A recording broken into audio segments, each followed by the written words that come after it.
Dan saya kira juga untuk mahasiswa-mahasiswa di universitas sendiri sangat beruntung sekali ya, punya pemimpin yang membuka dan memberikan kesempatan saat ini. Kemudian juga disupport oleh personal di dalamnya. Ada kesempatan yang terbuka. Tidak semua pemimpin atau struktur universitas memberikan ini secara terbuka lebar.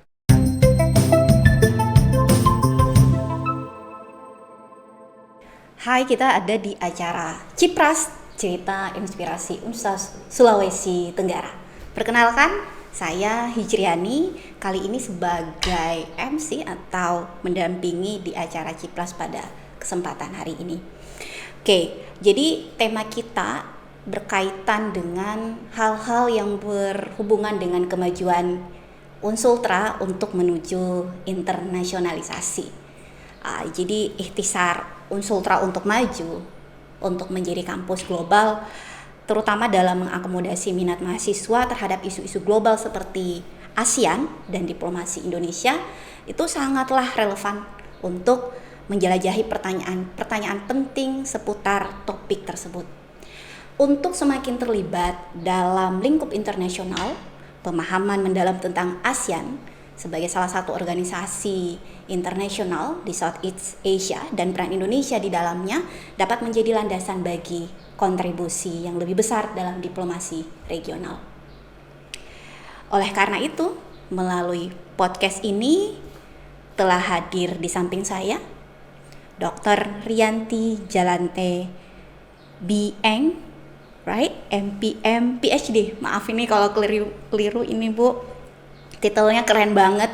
Beliau adalah salah satu ilmuwan dunia yang berpengaruh di Sulawesi Tenggara. Sinta skor overallnya ini berdasarkan by riset saya awal itu 1193 dengan Sinta skor 3 year 472. Beliau saya perkenalkan sebagai Assistant Director for Disaster Management and Humanitarian Assistance at the ASEAN Sekretariat Indonesia. Jadi beliau Dr. Rianti Jalante ini merilis daftar, jadi dari Stanford University and Elsevier Foundation merilis 100.000 peneliti lebih ilmuwan berpengaruh di dunia. 85 orang diantaranya berasal dari Indonesia. Tahu tidak, Ibu Dr. Rianti ini adalah salah satu ilmuwan Sultra berada di peringkat 3 ilmuwan tanah air yang berpengaruh di dunia.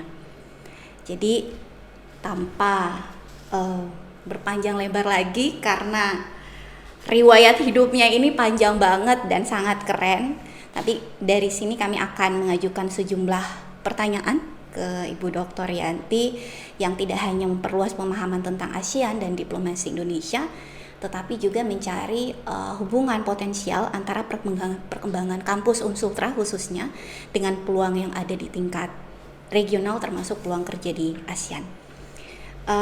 Pertanyaannya Bu, kira-kira apa yang membuat organisasi ASEAN ini unik dalam konteks kerjasama regional dan mengapa penting bagi negara-negara anggotanya? Oke. Terima kasih atas kesempatan yang sangat bagus dan saya sangat berbahagia bisa datang di Universitas Sulawesi Tenggara yang juga merupakan kampus kebanggaan saya sendiri. Dan juga ini adalah satu bentuk peran saya sendiri sebagai orang yang lahir di Kendari, Sulawesi Tenggara ini. So first of all, as has been introduced by the announcer, it's really great that I come here, and I would like to highlight the important roles of Indonesia in leading diplomacy. So I will speak in English and Bahasa Indonesia. Okay, for So sure. the students here at Unsultra University you can understand a little bit of diplomacy. Jadi tentang ASEAN sendiri. So ASEAN adalah Association of Southeast Asian Nations. Jadi merupakan asosiasi atau perkumpulan negara-negara di Asia Tenggara. saat ini ada 10 negara di Asia Tenggara yang tergabung dalam ASEAN, yaitu selalunya keketuaan strukturnya itu dijalankan secara alphabetical order ya, mulai dari Brunei Darussalam, Kamboja, Indonesia, Laos, Malaysia, Myanmar, Filipina, Singapura, Thailand, dan Vietnam. Dan saat ini juga Timor Leste sedang berjalan menuju proses menjadi anggota full ASEAN. Kenapa ASEAN itu penting? Jadi kalau kita lihat secara global nih, dunia ini saat ini sangat dinamik ya. Perkembangan di suatu tempat itu mempengaruhi sangat cepat. Kita lihat misalnya COVID. Nah, tapi 2023, 2024 kita melihat bahwa perkembangan regional dan kestabilan perdamaian secara dunia dan regional itu sangat penting. Nah, itu sebabnya ASEAN, Asosiasi Negara, sangat penting. Kenapa? Karena akhirnya dia bisa menghimpun, membangun kerjasama, membangun kesepakatan yang di level regional yang bisa berkontribusi terhadap internasional. Kita lihat bahwa ASEAN itu adalah suatu asosiasi yang berdasarkan konsensus. So consensus based approach ini yang mungkin tidak ada di organisasi regional yang lain. Nah, dengan adanya consensus based approach ini yang berarti bahwa 10 negara anggota wajib mempunyai hak yang sama dalam proses pengambilan keputusan secara untuk politik, sosial budaya, ekonomi. Nah, kenapa ini juga sangat penting? Consensus based approach inilah yang mengikat negara ASEAN ini secara kuat. Kalau kita bandingkan organisasi regional yang lain, mungkin ini tidak sebegitu kuatnya dan sebegitu robustnya ya. Nah, keputusan-keputusan ini ketika memang butuh waktu untuk disetujui oleh 10 negara, tapi ketika setelah disetujui itu harus dilaksanakan. Ini sangat penting sekali. Kenapa? Misalnya dalam proses ekonomi ya, ketika kita menghadapi negara adidaya seperti Amerika, Cina, kemudian di bawah Australia, Eropa, ada Uni Eropa, tekanan-tekanan ini begitu kuatnya. Ketika negara-negara ASEAN masing-masing negara menghadapi tekanan ini, belum tentu mereka kuat. Betul. Negara yang sangat kecil akan tidak punya daya secara negosiasi. Tapi ketika sudah bergabung dengan asosiasi ASEAN, kita itu menjadi lebih kuat dan kita menjadi sebuah organisasi yang sangat disegani. Nah, itu kemudian inilah mungkin nanti kita akan pindah ke topik selanjutnya, kenapa akhirnya ASEAN menjadi organisasi yang sangat disegani. Terima kasih.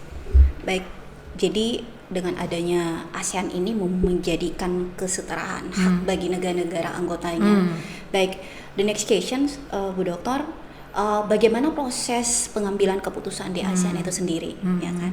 Apakah ada yang superior dan ada inferior? Apa kira-kira yang menjadi tantangan utama yang dihadapi dalam mencapai kesepakatan di antara anggota-anggota itu yang memiliki beragam karakter misalnya atau beragam budaya? Betul sekali ya. Ibu tentu lulusan Fakultas Hukum, pengambilan keputusan itu merupakan hal yang rumit ya. Benar. Karena negosiasi, pengambilan keputusan, kemudian minilateralism. Jadi misalnya ada yang membentuk fakta-fakta sendiri, itu semua terjadi. Jadi pengambilan keputusan itu sangat dinamik. Tapi jadi dalam ASEAN sendiri, jadi 8 Agustus 1967 Bangkok Declaration was signed dengan 5 negara yang kalau Indonesia waktu itu diwakili oleh Bapak Adam Malik, Menteri Luar Negeri kita ya.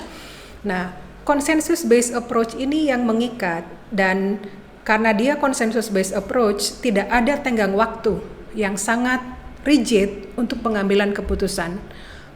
Ketika ada klausul atau masih ada poin yang belum disepakati, dia akan terus didiskusikan, dinegosiasikan sampai akhirnya pointer tersebut bisa diterima oleh 10 negara. Memang waktunya sangat lama. Sebagai contoh misalnya pembuatan MOU bisa mencapai 10 tahun. Pembuatan economic agreement, semua poin kan harus didiskusikan ya. Itu butuh waktu sangat lama, kemudian personal yang sangat banyak, dan memang di sini tantangannya negara-negara yang besar, penduduknya banyak, ekspertisnya bagus, memang mungkin mereka punya sumber daya untuk itu ya. Tapi ada negara yang kecil lah ya dalam ASEAN itu, tapi ini adalah sebuah komitmen ketika untuk masuk di negara ASEAN bahwa mereka harus mempunyai kemampuan untuk bernegosiasi di segala visi, di segala lini. Jadi dalam ASEAN sendiri itu ada 3 community atau 3 struktur besarnya. Kita ada ASEAN Political Community, jadi ini komunitas politik atau unsur-unsur politik yang di sini diketuai, chairnya itu adalah Menteri Luar Negeri. Jadi 10 Menteri Luar Negeri di ASEAN itu memiliki itu. Kemudian ada bagian topik tentang sektor tentang security, tentang perdamaian, tentang kepolisian, transnational crime, itu masuk di situ semua. Kemudian di community economy, di sini tentunya isu ekonomi, perdagangan, trading, sekarang misalnya green economy, ekonomi hijau, climate change mitigation, itu masuk semua ke situ. Kemudian community of social culture. Nah, semua yang nggak masuk di politik dan ekonomi ini masuk di social culture. Jadi sektor kesehatan, pengaruh utamaan gender, kemudian sektor pendidikan, budaya, lingkungan, disaster management, ini semua masuk sini. Nah, jadi kembali lagi consensus based approach ini akhirnya memang memberikan ruang yang sama untuk negara mungkin yang lebih kecil dan misalnya negara Indonesia untuk memiliki hak yang sama, dan itulah akhirnya kenapa kekuatan kita, kalau kita lihat simbolnya itu sebagai padi yang diikat. Benar. Itu menjadi sangat kuat. Terima kasih. Wah, ini menarik Ibu, karena berkaitan dengan tidak adanya dilebih-lebihkan atau mereka memiliki hak yang sama sebagai negara-negara anggota ASEAN, termasuk Indonesia sendiri. Kita ke Indonesia karena kita adalah bagian daripada masyarakat Indonesia itu sendiri. Kira-kira apa yang menjadi peran spesifik yang dimainkan oleh Indonesia dalam memfasilitasi kerjasama di antara anggota ASEAN ini, dan kemudian kira-kira apa yang menjadi tantangan yang perlu dihadapi Indonesia selama masa kepemimpinannya? Oh iya, betul sekali. Founding Father Indonesia merupakan founding countries dari negara ASEAN ini. Seperti saya katakan tadi, ada 5 negara yang mendandatangani deklarasi Bangkok tanggal 8 Agustus 1967, yang ini merupakan dasar terbentuknya ASEAN. So Indonesia, Singapore, Thailand, Malaysia, and the Philippines yang ditandatangani di Bangkok. Nah, tentunya Indonesia secara jumlah penduduk merupakan negara terbesar di ASEAN ini. Kemudian juga ekonominya sendiri, satu-satunya negara yang masuk G20 itu adalah Indonesia. Jadi ekonomi terbesar untuk ASEAN, penduduk terbesar, kemudian juga negara dengan penduduk muslim terbesar itu ada di Indonesia. Jadi akhirnya secara senioritas memang Indonesia merupakan big brother dari ASEAN ini sendiri. Tapi negara lain pun di ASEAN itu juga are catching up. Mereka juga pembangunannya sangat pesat sekali ya. Jadi tentunya seperti Bapak Presiden Jokowi katakan, kita ini sebuah perkumpulan yang tentunya bekerja sama, mengikat, kita mengusahakan perdamaian, tapi di lain pihak kita juga berkompetisi satu sama lain ya. Jadi negara-negara seperti Malaysia, Singapura, Brunei itu adalah negara maju untuk kategori GDP. Jadi pendapatan, walaupun pendapatan mereka tidak sebesar Indonesia secara total, tapi ketika dibagi dengan jumlah penduduk, GDP mereka sangat tinggi. Jadi mereka termasuk negara yang maju untuk GDP per kapita. Indonesia sekarang ini negara upper middle income ya, karena pendapatan per kapita itu. Tapi ada juga negara yang tergolong terkategori sebagai least developing countries seperti misalnya Laos dan Myanmar. Ya, tentunya itu merupakan sebuah challenge ketika kita punya keputusan yang telah dilaksanakan, mau dia negara seperti Indonesia, negara besar atau negara kecil seperti Myanmar dan Laos itu harus dilaksanakan. Nah, tentu dinamikanya seperti itu. Jadi biasanya ada negara-negara yang mungkin sudah setuju dengan pelaksanaan ini, mereka meminta waktu untuk secara bertahap untuk melaksanakan itu. Nah, itu seperti.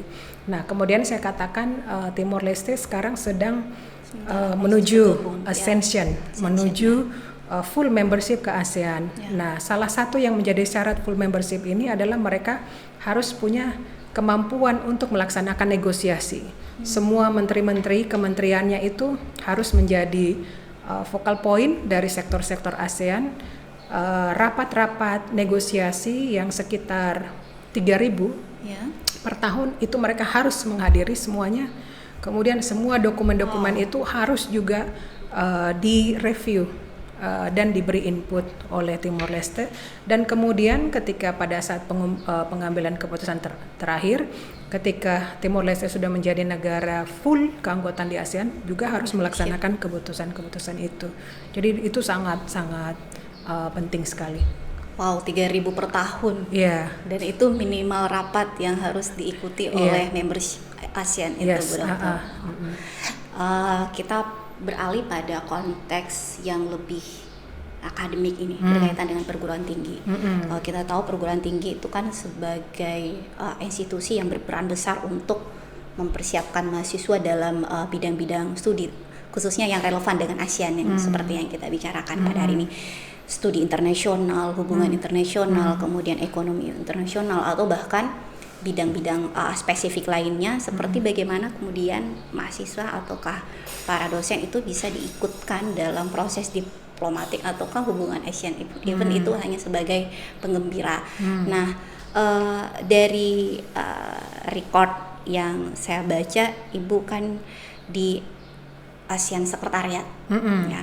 Nah, bagaimana proses untuk bekerja atau magang di ASEAN Sekretariat, khususnya perguruan tinggi dalam hal ini Unsutra misalnya, bisa ada pada tahap itu, pada bagian itu, atau bisa masuk dalam bagian itu? Apakah ada persyaratan khusus yang harus dipenuhi?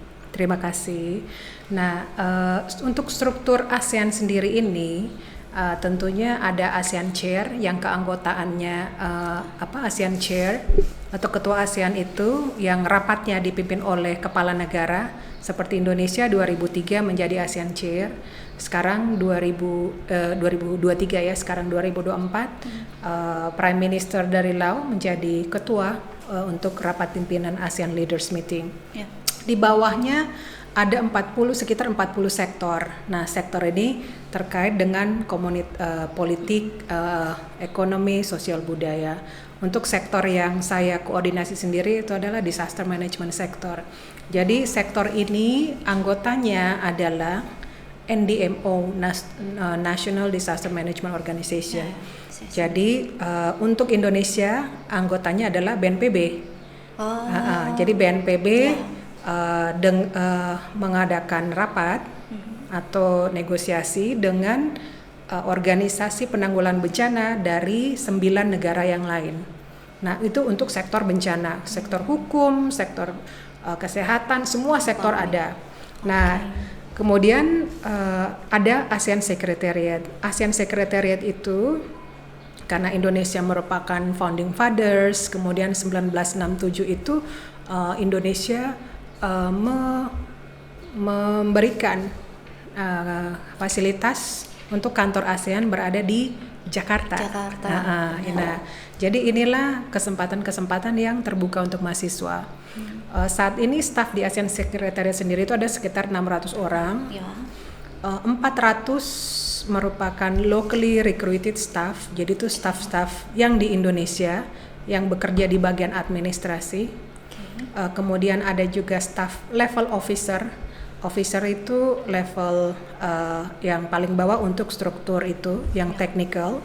Nah, level officer ini kebanyakan saya lihat biasanya yang paling sering dan paling mengerti pekerjaannya itu adalah mahasiswa yang di international relation. hubungan internasional ya. HI ya, kalau kita istilah keren. Iya, HI. Iya. Jadi dari saya lihat banyak lulusan UI, UGM, Iya. kemudian Parahyangan Bandung, itu ada beberapa ya. Tapi itu untuk international relations sendiri, tapi semua topik yang lain bisa. Jadi kalau misalnya mahasiswa Fakultas Hukum, dia bekerja di divisi yang menangani perjanjian-perjanjian. Ya. Mahasiswa yang belajar ekonomi juga bekerja di divisi yang banyak hubungan tentang ekonomi. Nah, kemudian misalnya mahasiswa yang kedokteran juga bisa di divisi yang bekerja di divisi yang menangani masalah kesehatan. Nah, dari officer jadi ada sekitar 200 openly recruited staff. Openly recruited staff itu maksudnya semua orang yang warga negara di 10 negara ini bisa mendaftar. Jadi I have to compete with people from Philippines, Malaysia, Singapura. Nah, 200 orang ini bisa menjadi senior officer, bisa menjadi asisten director seperti saya, director, kemudian untuk level atas, Secretary General of ASEAN itu levelnya menteri. Yang ini ditunjuk alphabetical order. Saat ini Secretary Generalnya dari Kambodia, tapi tahun depan 4 tahun lagi Secretary Generalnya akan dari Indonesia, yang ditunjuk biasanya oleh Menteri Luar Negeri.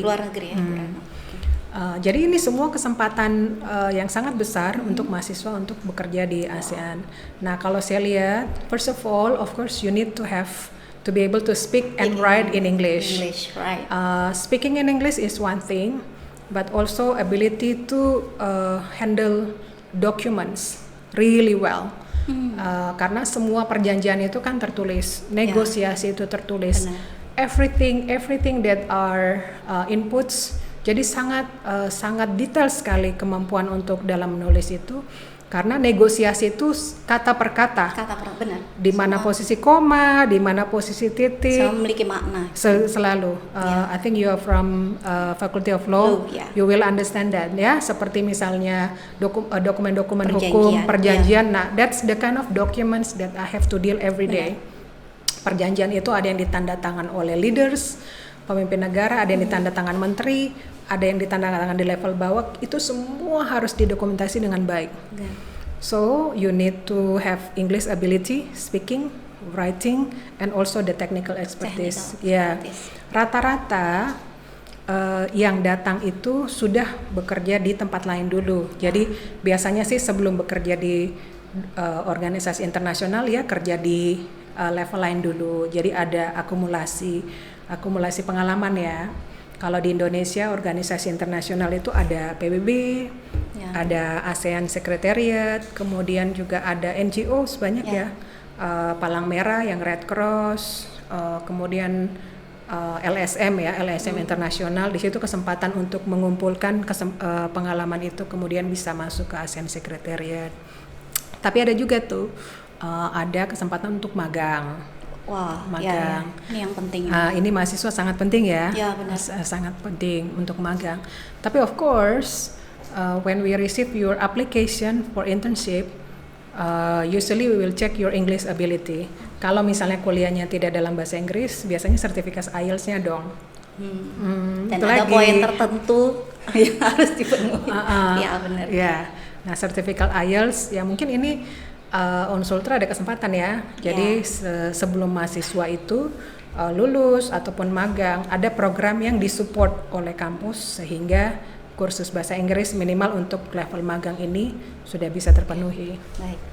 Jadi ada 2 peluang nih yang bisa diambil beralih kepada level yang lebih baik untuk mahasiswa dan bahkan juga untuk teman-teman di luar sana.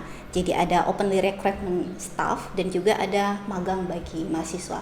Akan tetapi catatan kemampuan itu ya harus memiliki bahasa Inggris dan kemampuan lainnya. Kemudian Ibu, kalau kita kaitkan dengan khususnya di wilayah kita di Sulawesi Tenggara dan Unsultra sendiri, bagaimana potensi dan harapan bagi putra daerah khususnya di Sulawesi Tenggara ataukah di Unsultra dalam hal konteks keanggotaannya di ASEAN ini, ya. Dan terutama ini kan kita suatu kebanggaan Ibu bisa berada di sini, keberadaan Ibu yang memiliki koneksi di ASEAN Sekretariat. Apa kira-kira yang dapat dilakukan oleh Unsultra untuk memanfaatkan peluang yang ada di ASEAN? Oke, terima kasih. Tentunya one shift of thinking ya, paradigma baru yang saya ingin selalu terapkan kepada anak-anak muda, bahwa you need to be as open-minded as possible. Nah, itu yang penting sekali ya. Jadi mindset yang terbuka, kemudian juga mindset constant change, selalu belajar, itu sangat penting sekali. Kenapa? Karena misalnya untuk level ASEAN itu, dan juga saya juga pernah kerja di PBB, kualitas tentunya Inggris, kemudian technical capacity, tapi kita juga punya kemampuan untuk menjadi orang yang approachable, bisa sangat terbuka, kemudian menerima perbedaan, dan juga punya pengalaman multikulturalisme. Nah, ini tentunya kita bekerja dengan bangsa lain, kita harus siap itu. Tidak semua kebudayaannya pasti sangat berbeda dengan Indonesia. Ada yang terbuka, ada yang sopan, walaupun itu tidak bermaksud tidak sopan ya, tapi ada yang sangat, nah itu semua yang harus dimiliki. Nah, tentunya kesempatan yang sama terbuka untuk semua anak-anak Indonesia di Unsultra, Unsultra, bahwa tentunya misalnya saya sudah bekerja di ASEAN Sekretariat, ya network dan informasi kesempatan yang ada bisa terbuka. Saya siap sharing dengan dibukanya International Hub. Pada pagi hari ini juga tentunya kita berkomitmen untuk selalu memberikan informasi tersebut. Kemudian juga misalnya ketika ada informasi magang, informasi pekerjaan, itu bisa kita berikan secara langsung. Referensi, surat reference letter itu juga sangat penting, karena mendapatkan reference letter itu di LPDP di semua beasiswa sekarang membutuhkan harus ada. Dan itulah kenapa walaupun dari mahasiswa pun kenapa penting akhirnya mengenal orang lain yang punya posisi itu, karena tidak gampang untuk mendapatkan reference letter itu ya. Anda harus dikenal secara personal, kemudian juga kita percaya, dan makanya being open-minded, dengan kita punya wawasan yang lebih terbuka, kita akhirnya bisa optimis, bisa dinamis, tapi di lain pihak juga kita lebih humble ya. Maksudnya humble itu kita akhirnya tahu semua kesempatan bertemu orang lain itu ada peluang di situ. Entah itu peluang informasi pekerjaan, informasi sosial, dan ya menambah teman baru ya. Nah, itu selalu seperti itu. Itu yang selalu kita harapkan dari kualitas yang dipunya oleh generasi-generasi sekarang ini. Kenapa harus seperti itu? Karena dunia ini semakin keras persaingannya ya. Individu yang punya technical capacity sangat penting, tapi di lain pihak you need to have all these soft skill, kemampuan bernegosiasi, berkomunikasi, membangun hubungan. Membangun hubungan. Dan membangun hubungan yang baik itu awalnya sih pertama komunikasi, dan kita merasa setara ya, tidak merasa lebih, even though you can have all the capacity because that's necessary, but at the end you need to have these skills, so all these soft skills, multicultural skill, I think it's very important. Dan saya kira juga untuk mahasiswa-mahasiswa di universitas sendiri sangat beruntung sekali ya, punya pemimpin yang membuka dan memberikan kesempatan saat ini. Kemudian juga disupport oleh personal di dalamnya. Ada kesempatan yang terbuka. Tidak semua pemimpin atau struktur universitas memberikan ini secara terbuka lebar, membuka peluang selebar-lebarnya. Dan itu kesempatan yang sangat baik, something that I have to work really hard 25 years ago to get that. Dengan diresmikannya tadi International Hub, kita melihat Unsultra dalam hal ini pimpinan kita Rektor Universitas Sulawesi Tenggara Bapak Profesor Dr. Andi Bahrun itu mengambil peluang dengan loncatan yang jauh, gitu, mendorong kerjasama antar perguruan tinggi, kemudian salah satunya juga berkaitan dengan ASEAN Sekretariat nantinya juga adakah kemungkinan program-program pendidikan, penelitian dalam rangka peningkatan kualitas sumber daya manusia ini itu bisa tercapai dengan International Hub dan relevansinya dengan ASEAN Sekretariat ini? Oh iya, jadi tadi dikatakan oleh Pak Rektor sendiri bahwa International Hub di Unsultra ini bersifat two ways ya. Yang pertama dari Unsultra sendiri ke dunia. Maksudnya bisa menjadi gateway untuk informasi di Sulawesi Tenggara. Misalnya Sultra Identity yang ada tadi, ada publikasi ASEAN Identity. Gimana sih ASEAN Identity itu? Nah, mungkin juga Sultra bisa mencanangkan gimana sih sebenarnya identity dari Sulawesi Tenggara itu. Kemudian informasi-informasi di Sulawesi Tenggara yang bisa diakses keluar juga bisa melalui ini. Itu yang pertama. Tapi the second ways ya itu yang sangat penting sekali ya. Gimana akhirnya informasi yang ada di dunia ini bisa masuk ke mahasiswa secara khusus, kemudian masyarakat Sultra secara umum. Nah, tadi informasi itu kesempatan sekolah, kesempatan magang, kemudian kesempatan berbisnis dan secara ekonomi, ekonomi kreatif ya, itu bisa ada informasinya di situ.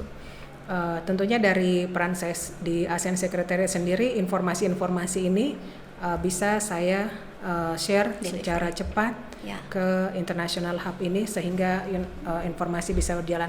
Karena memang sekarang monetary value, kalau dulu uang cash itu sebagai barang yang paling penting ya. Benar. Tapi kalau menurut saya sekarang time and information are more important than cash itself gitu. Kadang-kadang kita punya dana, kita punya uang, tapi ketika kita informasi nggak ada, nggak jalan dong. Benar. Sekarang misalnya tentang jurnal aja ya, di mana jurnal yang Q1 misalnya, karena itu jadi momok itu bagi dosen. Jadi informasi sangatlah mahal, dan bertemu dengan institusi, dengan individual yang secara terbuka memberikan informasi itu, that's one of the largest opportunity for the students here. Sangat rugi ketika mahasiswa tidak memanfaatkan itu, karena informasi itu di bawah. Saya dulu 95 when I was in high school, waktu SMA, dulu belum ada internet, kami juga cari-cari informasi sendiri. Saya juga pengen beasiswa, akhirnya waktu itu nyari sendiri di Kemendikbud, brosur tentang beasiswa. Itu mungkin anak-anak dulu nggak kepikiran ya, tapi saya sih ya coba aja cari. Tapi itu semua kita istilahnya jemput bola. Kalau sekarang informasi itu bola it's one click one click away. Nah itu yang bisa saya harapkan mahasiswa-mahasiswa di Unsultra ini bisa lebih proaktif. Boleh tahu nggak kalau mahasiswa sekarang berapa ya? Kurang lebih 2.000 ya. Oh 2.000 ya? Kurang 2.000 lebih mahasiswa. 2.000 sampai 4.000 sekarang. Iya. Nah itu tadi instanya masih followernya masih 2.000. Ya mungkin sebenarnya hari ini aja kalau kita manfaatkan itu bisa jadi 5.000. Benar. Nah kalau 5.000 itu semua informasi akhirnya lewat sosial medianya, itu kan akhirnya akan tercipta suatu sistemnya gitu. That's something that we can really do today. Baik. Ya. Jadi ada dua hal yang penting dari yang bisa saya simpulkan tadi. Ada selain uang, ada waktu dan informasi juga penting, khususnya di zaman sekarang. Jadi dengan adanya International Hub dan Ibu di ASEAN Sekretari, itu informasi akan mudah delivery secara cepat. Dan ini kesempatan buat kita semua untuk manfaatkan waktu dan informasi menggunakan fasilitas International Hub. Baik, tadi udah rentetan pertanyaan ini yang saya ajukan ke Ibu Dokter. Satu pertanyaan terakhir, dan ini juga merupakan closing statement mungkin yang bisa disampaikan Bu Dr. Rianti untuk pesan kepada teman-teman atau adik-adik mahasiswa yang ada di YouTube yang menonton ini. Kira-kira apa motivasi mereka supaya bisa lebih berkembang, lebih grow up, dan lebih memanfaatkan waktu dan informasi ini selain menghasilkan uang misalnya. Silahkan. Okay, I have 3 closing statement for all my college lecturers and students. First, of course, uh, opportunity atau kesempatan. Gunakan kesempatan yang ada sebaik mungkin, semaksimal mungkin. First of all, opportunity itu terutama yaitu informasi yang ada sekarang sangat banyak, sangat dekat, one click away. You really need to use information to your best. Tentunya dari internet itu adalah satu sumber, tapi juga koneksi dengan orang lain secara langsung itu juga sumber informasi yang ada. Saya lihat anak-anak muda sekarang itu memang sangat savvy ya technologically, but sometimes they lack interpersonal skill. Nah itu key message saya yang kedua. Please build your interpersonal skill. Communicate with people, build your leadership skill. Opportunity to ability to see opportunities, melihat itu adalah sebuah kesempatan, dan ketika punya growth mentality untuk selalu maju, selalu berubah, selalu berkembang dan selalu belajar. Setiap orang yang Anda hadapi tentunya ada kesempatan untuk belajar. Third thing, let me think, the third thing that I see very important. Kembali lagi misalnya ke pekerjaan saya di ASEAN Secretariat, diplomasi, international diplomasi. Indonesia akan sudah mencanangkan 2045 sebagai tahun golden years for Indonesia. Itu 100 tahun kita merdeka. Itu golden years for Indonesia, dan di tangannya adalah pemuda, peneliti, dosen-dosen, orang-orang kita Indonesia. Saya pikir secara diplomasi ASEAN kita sudah sangat bagus, sangat maju, nomor 1, itu perlu kita lanjutkan. Juga kita punya peran internationally. Apa yang kita lakukan saat ini mungkin kita tidak memikirkan bahwa itu akan berguna, tapi through having ability of English, nowadays Mandarin, that's something that we can really do to contribute by 2045. Jadi kesempatan Indonesia Emas 2045 ini harus didukung oleh semua pihak, terutama anak-anak muda. Dan itu yang sangat saya tekankan sekarang. Everything that you do now will not only contribute to yourself, but also to your family, to the region of Sulawesi Tenggara, and also Indonesia and the world. Kita sebagai negara Muslim terbesar punya potensi untuk menciptakan perdamaian dunia. Yang kita lihat sekarang di Palestina misalnya, kita butuh diplomat yang mendunia, tapi juga mungkin mereka seharusnya Muslim ya, karena kita merasakan perasaan kita dengan orang Palestina, ideologi yang sama. Dan saya lihat kesempatan itu justru datangnya mungkin dari Indonesia ya. We need to have global leaders, global negotiators to improve the position of Muslim community in the world, maybe through the youth of Indonesia. So that's my third statement of kenapa Indonesia dan anak muda ini punya potensi yang sangat penting untuk mengambil peran secara internasional dan juga perdamaian dunia, dan juga tentang peran, meningkatkan peran dunia Islam sehingga lebih kompatibel dengan globalisasi sekarang ini.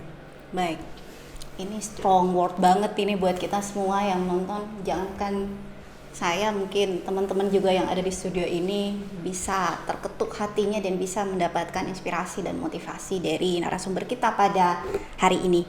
Baik, terima kasih banyak telah hadir Bu Doktor, terima kasih banyak telah sharing informasi, terima kasih banyak telah memberikan banyak motivasi dan memberikan peluang, informasi peluang kepada kita semua, kepada para penonton YouTube di Cipras, Cerita Inspirasi Nusa Sulawesi Tenggara.